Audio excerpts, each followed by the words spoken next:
Semana passada nós fizemos então um encerramento sobre o pensamento de Tales de Mileto. Em linhas gerais, nós verificamos que o surgimento da filosofia, ela trata mais de uma questão de uma nova linguagem, no caso a linguagem racional, que foi desenvolvida não especificamente por Tales, mas que provavelmente se notorizou, se tornou famosa através dos trabalhos e da ação de Tales na cidade de Mileto, na região da Jônia, hoje atual Turquia. E nós vimos que houveram condições socioeconômicas, políticas, religiosas e, sobretudo, internacionais, que proporcionaram não só a Tales como aos seus concidadãos a possibilidade de acessar essa nova linguagem, no caso a linguagem racional, a partir de um pensamento educacional não declarado, mas de fato realizado no cotidiano do homem grego, que era o pensamento homérico e, sobretudo, o pensamento hesiódico, ventilado, no caso de Homero, através da Ilíada e da Odisseia, e no caso de Hesíodo, através do trabalho dos dias e da teogonia, em especial, em cima do trabalho de Hesíodo, a teogonia. No início do curso, nós vimos que esses poetas não teriam obras escritas, mas cantavam e dançavam, sendo um personagem social fundamental para a preservação das histórias da tribo, passada de boca a ouvido. E Tales, já sendo um homem do período em que os gregos, retomando os contatos internacionais com povos do Oriente, em especial a Fenícia, se apropriam do alfabeto fenício e criam as vogais, que não eram existentes nem no alfabeto fenício, nem nos silabários, que eram espécies de línguas faladas então pelos povos contemporâneos, por exemplo, dos micênicos, dos minoicos, e sobretudo durante o período da Idade das Trevas, aquele período entre 1100 e alguma coisa e o século 8 a.C., que com o surgimento das cidades-estado proporciona uma retomada de uma identidade dos povos helênicos e uma retomada gradual dos antigos entrepostos comerciais das então antigas civilizações minoica e micênica. Tales de Mileto vai estar então numa cidade extremamente rica, culturalmente diversificada, no sentido em que eram compostas predominantemente de gregos vindos da região da Ática, onde fica a cidade de Atenas, mas também de eólios e de nativos que, ao chegarem os gregos na região de Mileto, se casaram. Tales de Mileto, por exemplo, ele tem origem fenícia, e vai estar fazendo parte dessa primeira leva de fundadores da cidade de Mileto, e a sua família vai ter então essa influência, essa confluência. É óbvio, gente, vamos pensar.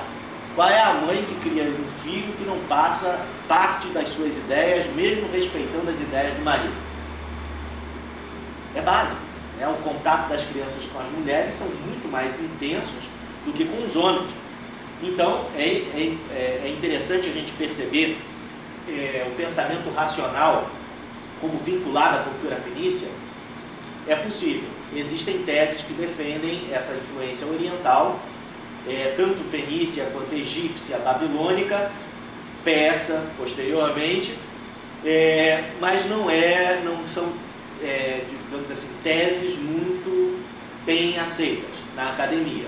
Existe, mas, digamos assim, seria mais uma contribuição indireta, uma vez que os primeiros pensadores racionalistas estariam fazendo uma revisão crítica e racionalista do mito helênico, por comparação, uma vez que tem os contatos comerciais ali em Mileto, eles comparavam os mitos, por exemplo, hitita, babilônico, israelita, com os mitos gregos, e então em cima disso poderiam traçar comparações.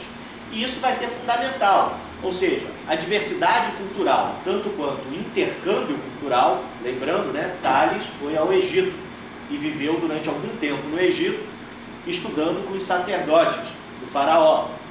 Então, por exemplo, uma das suas teorias matemáticas sobre as seções paralelas, transversas, ou ainda a capacidade de se medir a altura através da sombra, são teorias que ele desenvolveu enquanto esteve no Egito. Ele então não só valorizava o intercâmbio cultural com países considerados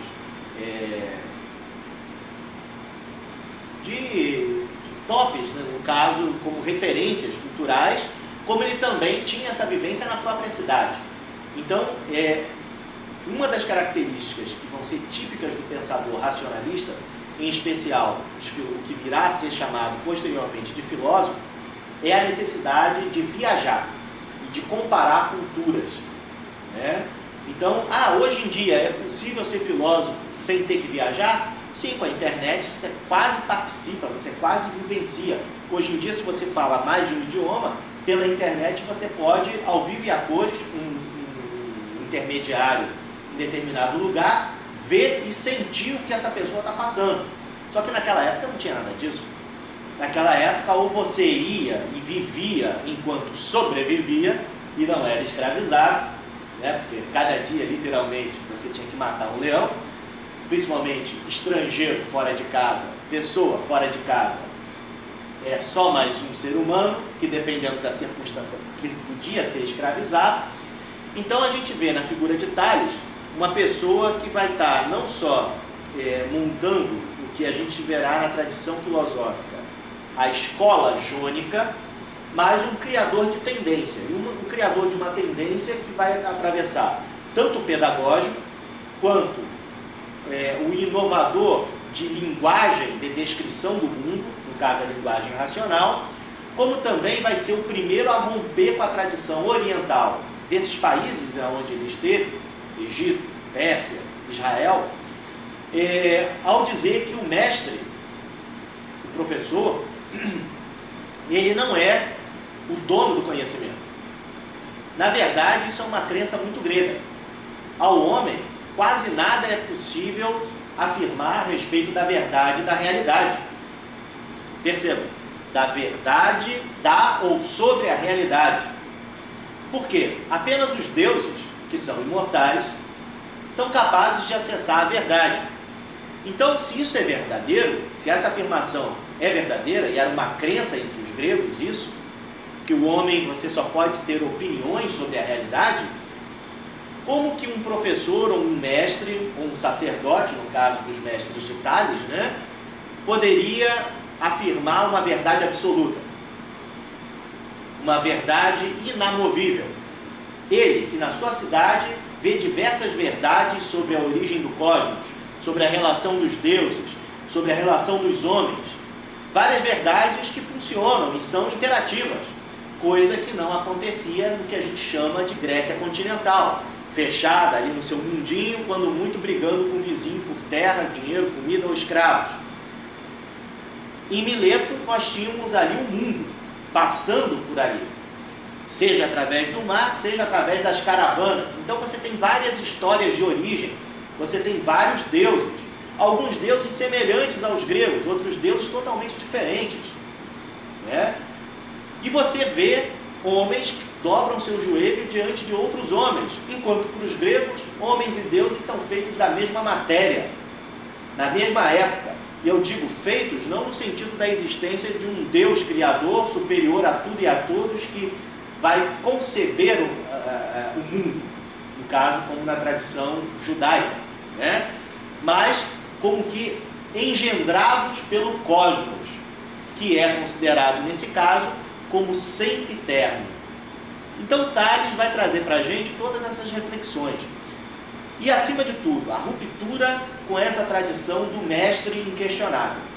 Essa tradição do mestre inquestionável, a gente viu, vai trazer para a gente um problema, que é o quê? O afogamento da inovação.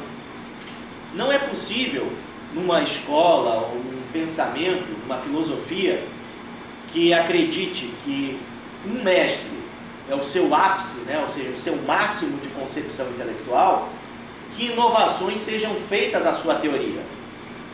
E é o que acontece nas tradições orientais e místicas. existe um iluminado que traz a verdade sobre a realidade, sobre diversas coisas, e as pessoas começam a estudar o pensamento desse iluminado. E tudo que elas descobrem ao longo do estudo do pensamento desse iluminado, não são elas que descobriram. Elas apenas perceberam o que estava implícito na fala desse iluminado.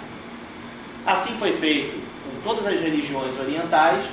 Basta ver a predominância da Bíblia hoje, né, que já foi inclusive decreto de vida ou de morte para quem aceitasse ou não suas verdades, na época científicas. Basta você ver no pitagorismo, que nós veremos mais para frente, aonde os seus adeptos, se falassem qualquer coisa diferente do que Pitágoras teoricamente teria feito, eram condenados à morte, né? Popper, inclusive, assinala que o pensamento pitagórico é uma permanência do pensamento oriental na filosofia. E basta você ver, por exemplo, na própria medicina.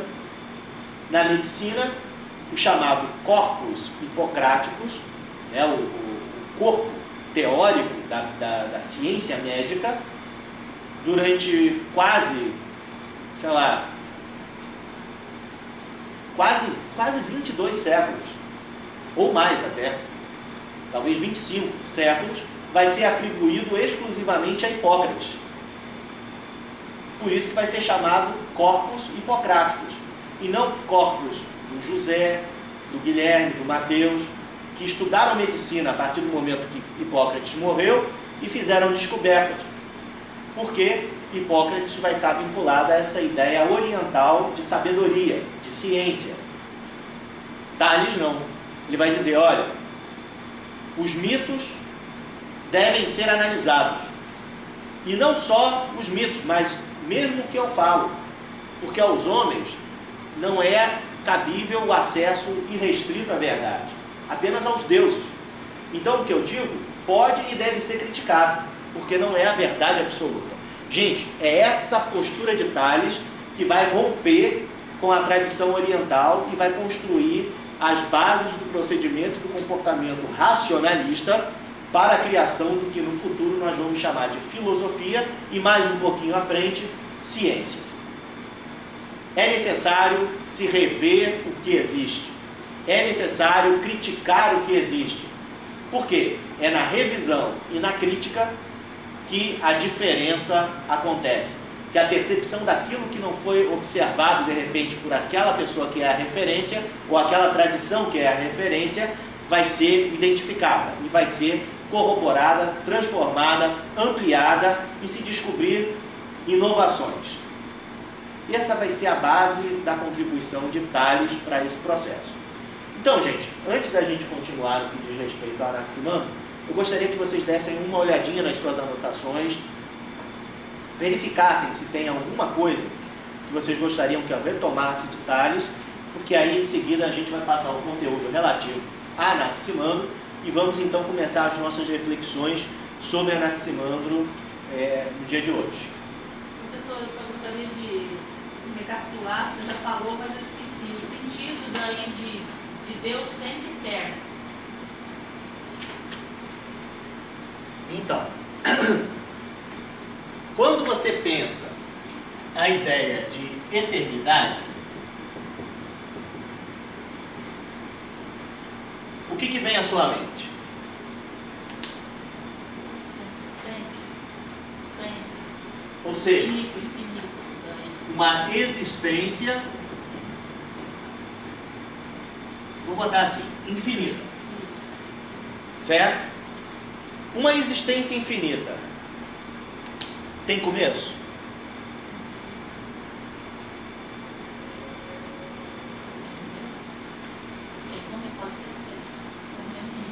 E esse é o problema. Uma existência infinita, ela pode ou não ter um início. Tipo, pergunta típica medieval que fizeram a Santo Agostinho. Santo Agostinho, o que Jeová fazia antes do momento da criação? Resposta: preparava o inferno para pessoas que fazem perguntas como essas. Por quê? É uma regressão, a gente chama isso em teoria do conhecimento, em epistemologia, a gente chama esse tipo de busca como regressão ao infinito. Porque toda resposta que você der sempre vai supor que exista algo antes. Então, para o grego, que não conhecia a ideia de infinito, mas conhecia a ideia de incomensurável, eles não sabiam, o infinito, ele necessariamente é algo que não tem começo nem fim. A ideia de infinito, ela não é grega. Ela vai ser romana. E romana já de influência cristã. Tá? Tanto é que a gente viu que o mundo na tradição helênica é uma espécie de retângulo, superfície, talvez de um escudo, como Homero menciona, né? Cercado pelo rio Oceano, sustentado por uma árvore, por raízes que descem pelo Hades e se sustentam no Tártaro, dando a estabilidade do planeta. É cercado por Urano, o deus céu, e depois por esferas de cristal, por onde as estrelas, o Sol e a Lua organizam. Então, o grego, tradicionalmente falando, ele tem a ideia de mundo. E nós vimos já, sob influência racionalista, que essa visão de mundo tradicional é aperfeiçoada com a ideia de physis, ou seja, natureza, ou seja, do céu para baixo. Aristóteles vai chamar isso de mundo sublunar. E a ideia de cosmos como sendo das esferas de cristal até o seu último limite, que no caso o próprio Aristóteles e a tradição grega vai chamar de sétimo céu, mas ao longo do cristianismo e do islamismo isso vai chegar até 60, 70 céus. Então o que vai acontecer? Quando você diz que uma coisa é sempiterna, acho que é assim que escreve. Quando você diz que uma coisa é sempiterna, você está dizendo que ela é eterna de todo sempre. Você acabou de eliminar esse problema. Porque se ela foi eterna de todo sempre, ela é uma outra palavra, ou quase sinônimo, de infinito.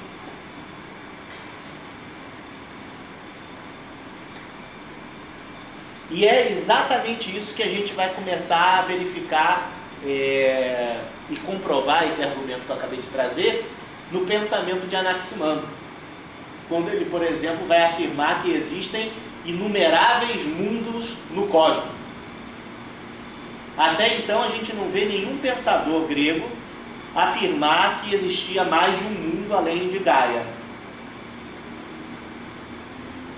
Nem Homero, nem Hesíodo.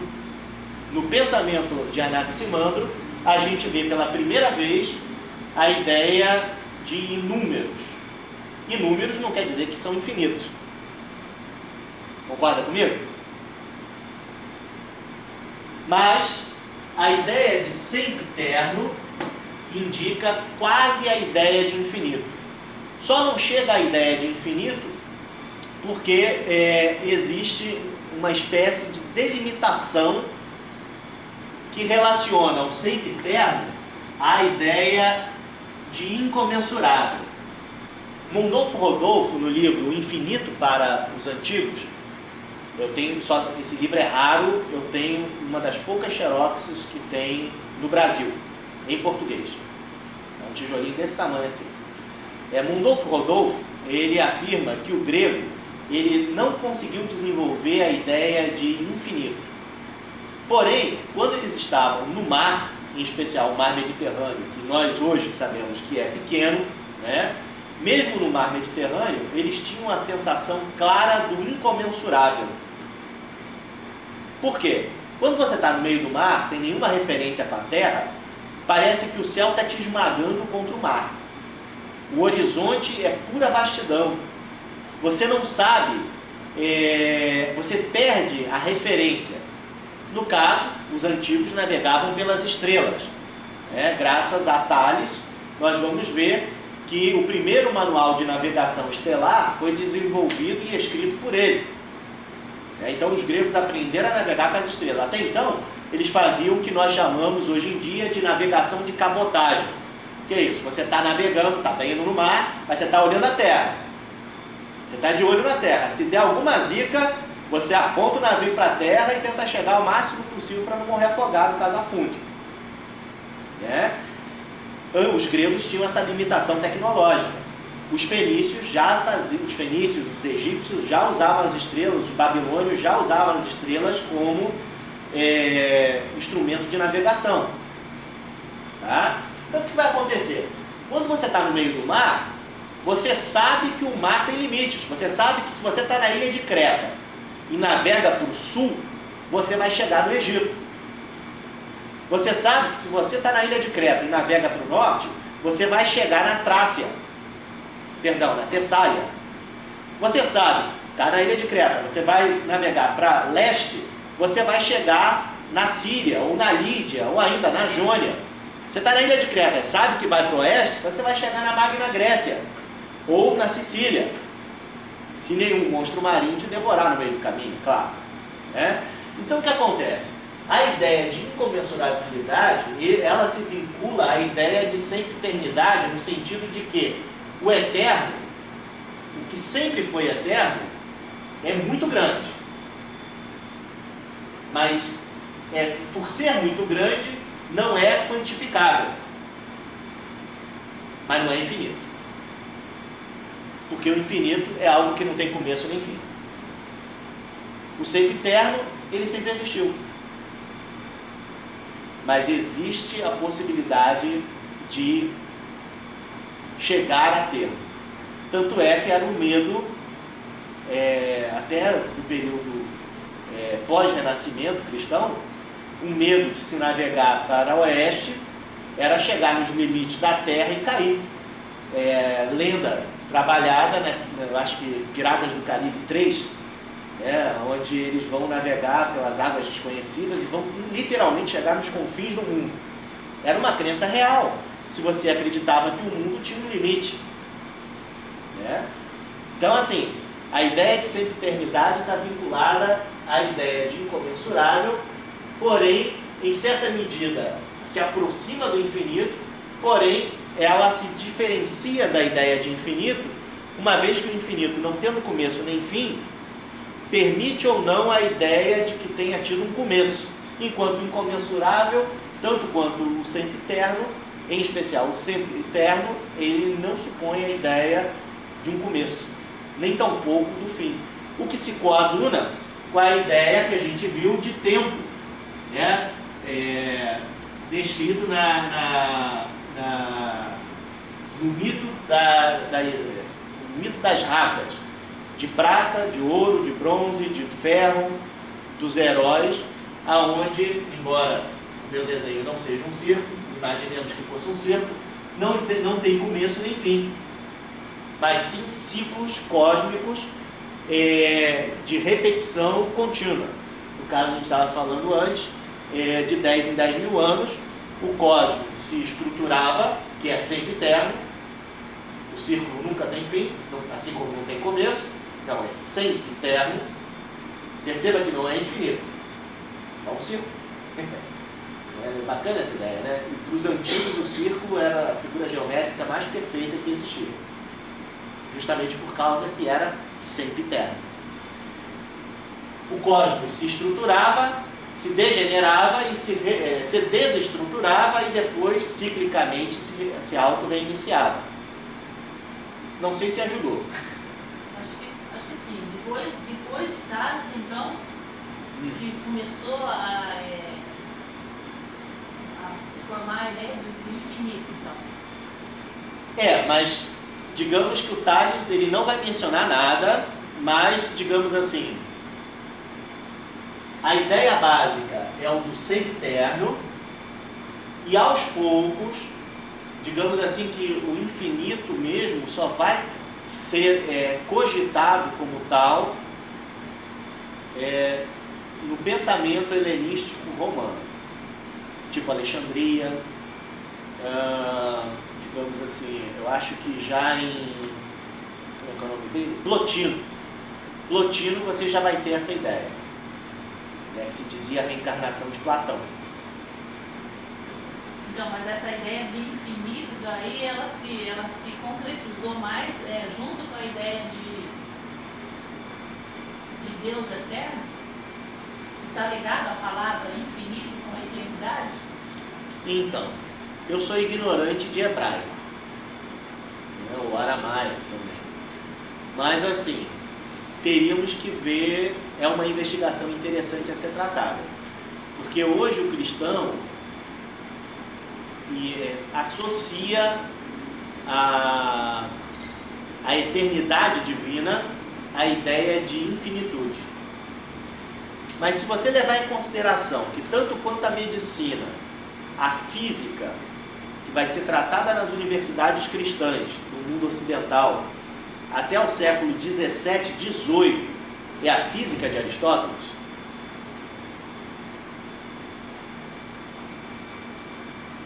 e que só Galileu e Newton, sobretudo Newton, né, com a lei da gravitação, enfim, todas as leis que ele elaborou, é que vai abrir margem para a ideia de um cosmos não fechado, na ideia de mundo aristotélico, eu boto muito entre aspas na sua afirmação. E é um progresso muito lento. Bom, eu vou falar disso hoje. É a primeira filósofa do mundo antigo, registrado, e que é a criadora da esfericidade da Terra, né, Hipácia de Alexandria, século IV, depois de Cristo. Ela vai ser queimada viva não, apedrejada na biblioteca de Alexandria, que era, então, a igreja cristã de Alexandria, por ser considerado seus trabalhos heréticos. Hipácia, com H. Eu vou escrever melhor depois sobre isso, a gente vai aprofundar um pouquinho isso. Porque as ideias de Anaximandro vão influenciar Hipácia. Porém, os trabalhos dela ficará oculto até Kepler e Galileu. E Colombo, né? Colombo vai ter aquela ideia de que o negócio seria redondo.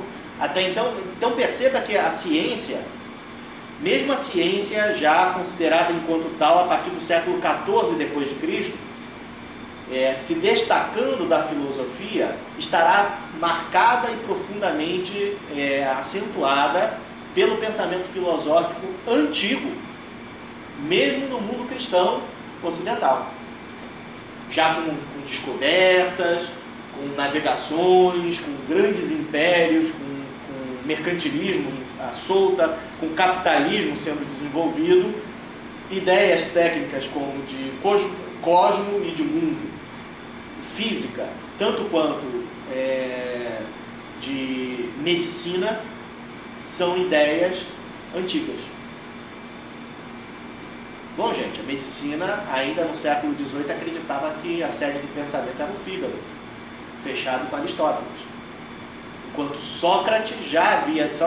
Platão já havia dito que a sede do pensamento era o cérebro, porque a alma intelectiva fica na cabeça. Então, assim, são idas e vindas da história da ciência que demonstram para a gente que muitas vezes alguns avanços, na verdade, supunham algumas permanências. Para falar a verdade, a maioria de permanências.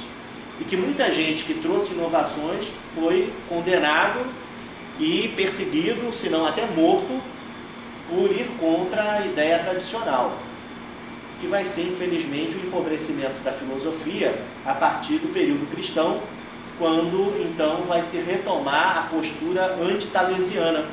Uma vez que Tales dizia que a própria verdade que ele achava que não era uma verdade, mas uma opinião, e que todo aluno devia criticá-lo, ai de quem criticasse alguma coisa no mundo cristão durante o período do século XI em diante. Era morto, torturado, tinha os bens confiscados, e normalmente os descendentes eram enviados como colonos para a América, ou a África, ou a Ásia. É assim que o nosso mundo foi feito.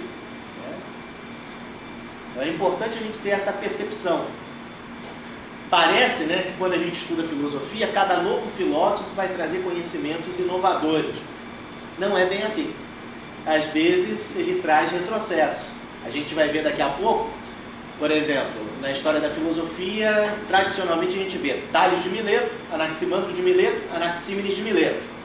Nessa visão tradicional, parece que o Anaxímenes está trazendo coisas assim fantásticas, né? A gente vai ver que ele, na verdade, vai resgatar parte do pensamento talesiano e vai, na verdade, fazer um retrocesso à teoria de Anaximandro. Então é importante ter clara a ideia de que a ciência ela não é uma evolução acumulativa.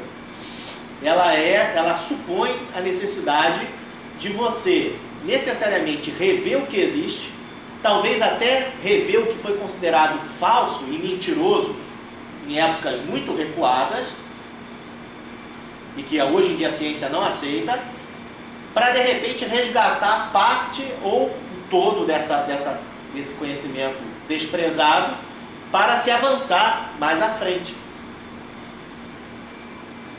A ideia que dá é que a ciência é um conjunto acumulativo de novidades. É falso, gente. É falso. Essa é a ideia positivista de ciência, de que a ciência cresce sempre e a inovação é uma descoberta fantástica. Mentira, é uma adaptação. Todo mundo adapta. É raro você ter uma ideia assim, uau, fantástico, nova, totalmente nova. Tanto é que os fomentos para a inovação supõem isso. O que você está trazendo de novo que vai impactar a sociedade? É a pergunta que vem no formulário de projeto de pesquisa. Aí você diz, não sei lá, eu vou estudar, não sei o que é isso. Mas você já tem que saber de antemão para convencer o cara para ele te liberar o dinheiro. Então você mente. Não, vai ter um impacto que vai trazer tal influência assim, rapaz, você nem vai se sentir pisando no chão depois que eu terminar minha pesquisa. 5 anos depois, ops, não descobri nada do que eu pensei. Concluo que continua a ser o que era antes. Está entendendo? É um problema isso. Mais alguma questão, gente? Dá uma olhadinha aí que vocês gostariam que eu retomasse.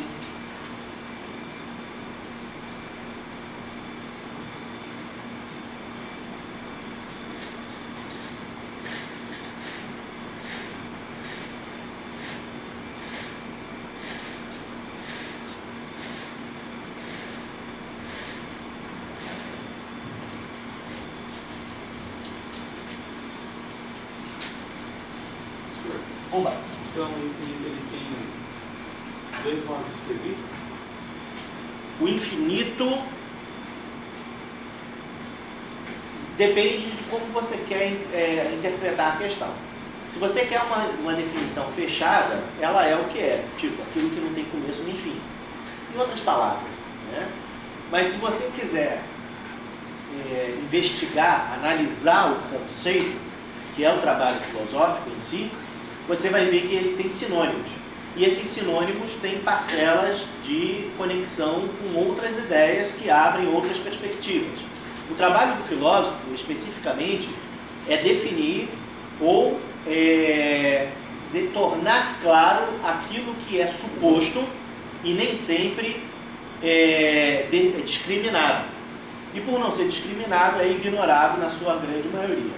É o que a gente tenta fazer, por exemplo, nas nossas provas, quando a gente provoca vocês, pedindo para que vocês respondam alguma coisa e depois pedindo para que vocês fundamentem ou justifiquem. Porque muitos de nós usamos ideias que efetivamente nós ignoramos. Então vai depender de como você queira fazer a exposição do que você está querendo falar agora. Tá?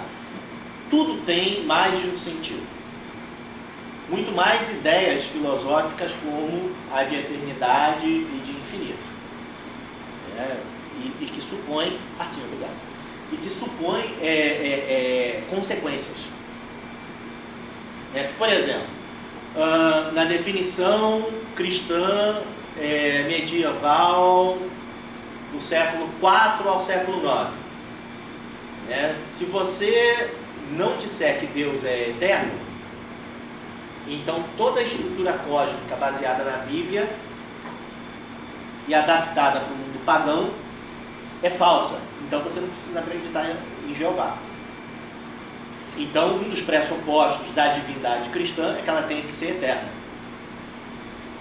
Seja lá o que isso significa, porque aí depende do freguês como que vai ser especificado, né? Deus é bom. O que ele quer dizer com bom? É bom no sentido grego, de justa medida, de Sofrosine, ou é bom porque ele é a expressão máxima das virtudes que Cristo ensinou e vivenciou? Você tem que se decidir. O que você quer falar? Ah, não pode ser tudo? Pode, mas aí você tem que explicar. E aí é que está. Até a criação da ciência, no sentido baconiano, né, de Francis Bacon, que vai exigir o experimento e a observação empírica, ou seja, da experiência, para se confirmar o que a razão supõe verdadeiro, até essa mudança metodológica, tudo que você pensar e for concebível mentalmente é racional. É por isso que era concebível, dentro do âmbito mitológico, acreditar em centauros e sereias. Porque quando você ouve essa palavra e você conhece o significado dela, na sua mente aparece o centauro. Se é concebível, se é pensável, é possível. Se é possível, é veraz. Agora, se existe ou não, só aos deuses cabe. E essa postura vai ser muito importante para o desenvolvimento da ciência como a gente conhece hoje. Por quê? Se você acredita que o que você pensa sobre o mundo é apenas uma leitura, uma experiência, que é válida enquanto está funcionando, então você acredita que o seu conhecimento ele é veraz. Ele não é verdadeiro. Ele é próximo da verdade. E ele é mutável assim que alguém ofereça uma leitura mais interessante, mais substancial, que resolva melhor os problemas. Agora, se você acredita que a sua leitura do mundo ela é verdadeira, e sobretudo verdadeira com V maiúsculo, ou seja, ela é a verdade ou a descrição exata do que é a coisa como ela é, indiferentemente de outras interpretações possíveis, e que você acredita que esse conhecimento verdadeiro pode e deve ser transmitido porque qualquer pessoa tem acesso a ele, porque ele é verdadeiro em si mesmo, ele é a expressão, a descrição clara e exata de como a coisa é, aí acabou a inovação, né? Acabou o potencial, porque você esgotou toda a possibilidade de se conhecer qualquer coisa diferente do que existe, porque aquilo é o existente. É a verdade absoluta. Então, por exemplo, o médico, saiu uma reportagem, acho que semana passada, o médico Robert Lanza, criador da teoria dos biocentrismo. Biocentrismo? É isso, né? A morte não existe. Está chocando todo mundo, uma teoria altamente crítica, apesar de ser mais antiga do que andar para trás, ó, a revisão das teses, né? Só que apresentada com argumentos filogenéticos, quânticos, físicos quânticos, começa a tomar um novo corpo para dizer que a morte nada mais é do que uma ilusão da nossa consciência.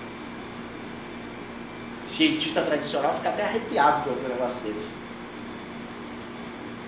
E a gente que está estudando a história do mundo ocidental, do pensamento científico, a gente começa a dar um sorrisinho meio socrático, aquele sorriso assim meio Mona Lisa, sabe? Tipo, eu não disse? Por quê? Isso é mais velho do que andar para trás, mas carente de fundamentações empíricas e experimentais. Hoje a ciência resgata uma ideia, você fala isso para um indiano, ele diz, e daí? Porque para ele isso é básico. sociedade dele vive para isso. Ele cumpre a função dele, para resgatar o karma ou evitar o dharma. Agora, você fala isso para um europeu contemporâneo, um norte-americano, bem capitalista, bem materialista, e sobretudo hiper radical cristão, das religiões tradicionais, ele vai dizer que você é louco, que você vive de ilusões. Agora, quando é um médico, um mega de um cientista super premiado, trazendo argumentações de física de última geração, o buraco começa a ficar mais embaixo. Aí começa a ficar uma discussão que vai entrar ou pelo âmbito da crença, ou vai se aprofundar com alguém que vai buscar outras teses e outras colocações do passado para tentar rebater essa teoria. Vai conseguir ou não? Cenas do próximo capítulo veremos no próximo round. Porque vai saber, a ciência é feita assim, é nessa dinamicidade. Diga. Ele era um guerreiro? Sim, soldado, assim, de cabeça eu não vou lembrar tudo, tá? Mas com certeza, soldado, embaixador, ele foi a Atenas, num encontro de políticos de várias cidades pedir ajuda contra o Império Persa, não deram, Mileto foi destruído. Geógrafo, ele vai ser o primeiro a delinear mapas da Terra, que Anaximandro vai absorver também. Meteorologista, cosmólogo, industrial, porque ele vai usar conhecimentos de cosmologia para prever uma superprodução de azeitonas e vai alugar todas as prensas de azeitona. Quando os agricultores foram fazer azeite, tinham que pagar o preço que ele queria, ficou rico com isso. Então era empresário também, agricultor, enfim. E fora isso, aquilo que nós falamos dos personagens sociais que faziam menção à figura do que viria a ser o filósofo no futuro, ou seja, xamã, poeta inspirado, Rapisodo, vidente, vamos botar vidente e médico, que era atribuído ao futuro filósofo todas essas funções.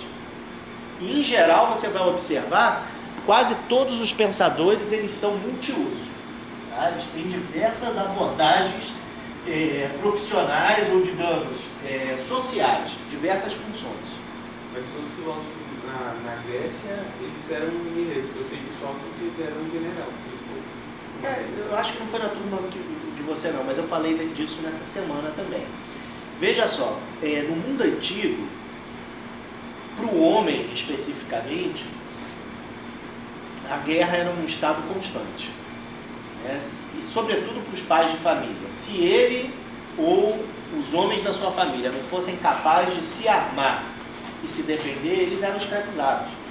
Então, assim, coisas que não são faladas.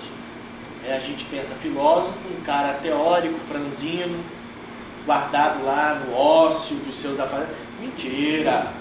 Isso é coisa de cristão medieval tardio que se aproveitava dos recursos da igreja para poder ficar numa torre de marfim isolado do mundo, pensando sobre o sexo dos anjos em cima da metafísica de Aristóteles. Em geral, a maioria dos filósofos, principalmente os antigos, estavam profundamente inseridos na vida pública, na vida internacional e na subsistência da sua família e de si próprios. Basta lembrar, Sócrates foi feito escravo 2 vezes, tem noção? Foi vendido. Perdão, Sócrates não, Platão. Platão foi 2 vezes escravizado e só não foi para a fita porque os amigos juntaram dinheiro e foram lá resgatar ele. E foram justamente as 2 tentativas de colocar em prática a república que ele tinha escrito, na cidade de Siracusa. Então perceba, o cara saiu de Atenas, foi para uma cidade inimiga de Atenas. Siracusa fornecia trigo para a Liga de Esparta. Então, foi para uma cidade inimiga convencer, através do tio do rei, que ele devia implantar o que ele escreveu na República. Primeira vez, tomou na cabeça, foi escravizado, posto na praça pública para ser vendido como escravo, como coisa que fala e anda. Os amigos foram lá, resgataram e levaram ele de volta para a terra. Depois, teimoso do tio, do menino, do rapaz lá, eu esqueci agora o nome dele, Dionísio, o nome do rei. Tio do Dionísio ficou reclamando que tratou mal Platão, que não era bem assim, foi um mal entendido, pediu para o tio intervir, voltou Platão para Siracusa. Tomou na cabeça de novo. Foi escravizado, só não foi para a fita também porque resgataram ele. Então, assim, perceba, o filósofo, mais do que ficar falando sobre o sexo dos anjos, ele está inserido na integridade de todos os processos. Você veja, ó, Benjamin Franklin, filósofo. Imperador Dom Pedro II, filósofo. Entendeu? Então, assim, por menos vinculado ao poder que seja, Maquiavel sempre teve ali, ó, o métier da cidade que ele encontrava, e a quem que ele escreveu o livro dele? Para a família de Médicis, que era nobre em diversos países da Europa, que era da realeza de vários países. Método prático de se adquirir e se manter no poder. Está entendendo a jogada? Essa propaganda negativa de que o filósofo fala coisas que não tem nada a ver com a história e que não tem nenhuma utilidade prática, é propaganda negativa que muito filósofo faz, inclusive para tirar o holofote de cima de si mesmo. Mas, rapaz, a partir do momento que você pensa filosoficamente, você começa a não engolir determinadas coisas que as pessoas acham que é normal ou que é a vontade de Deus. Aí você começa a meter o dedo na ferida, você começa a ser uma pessoa não grata. Aí você bota o dedo na ferida e ainda sacode, pronto, dá nosso. O filósofo incomoda, porque ele fala, é assim? Tem certeza que é assim? Não pode ser diferente? Pronto, dá nosso. É o inimigo público número 1, ele tem que ser destruído. Você vê, ó, Sócrates, toma ele cicuta, tomou veneno, tem que morrer. Aristóteles, forfou na braquiária, ele só não morreu da mesma forma que o Sócrates, porque ele vazou, foi para a casa da família da mulher dele, e morreu lá quietinho, na boa, mas até então quem era ele? Era o assessor e o mentor intelectual do dono do mundo, Alexandre da Macedônia. Alexandre só fez o que fez por causa de quem? Aristóteles. Alexandre, vamos ver até onde vai o fim do mundo? E Alexandre foi. Quem parou Alexandre foi um elefante invocado, um elefante de combate que jogou o cavalo dele no chão e ele tomou um monte de lançada, porque fora isso, e depois os soldados dele já não aguentavam mais, queriam voltar para casa, porque ele ia até o final do mundo, ele queria ver o mar caindo lá no finalzinho. Aristóteles dizia que a Terra era cercada pelo oceano. Então, assim, por que os militares tiraram filosofia do ensino? Por que nós aqui na rede federal só temos um tempo de aula, ao invés de ter na rede estadual 2? Não é de graça, cara. Tudo isso tem conexões. O filósofo incomoda. Só por estar ali. Quando ele faz o sorriso socrático, pronto, pode, se der a chance dele falar, você vai começar a pensar 3 vezes no que você acredita. E aí fica desconfortável, porque quando você pensa no que você acredita, sem o valor que o que você acreditava é válido, danou-se. Você começa a ter um mal-estar, uma sensação assim do tipo, uma pulga atrás da orelha, uma sensação de que, caramba, eu estou pagando um mico, poderia ser diferente. E aí, se você ainda é uma pessoa muito ética, cheia de moralidades, principalmente de ordem religiosa, você começa a pensar se você está do lado de Deus ou do capeta. Aí pronto, acabou. Por mais conformado que você seja, a semente da insatisfação e da possibilidade do novo e da fronteira do ilimitado está ali. É trágico. Beleza, gente? Mais alguma questão sobre Tales? Podemos então dar continuidade? Então, por favor, abram seus cadernos. Vou parar aqui um pouquinho.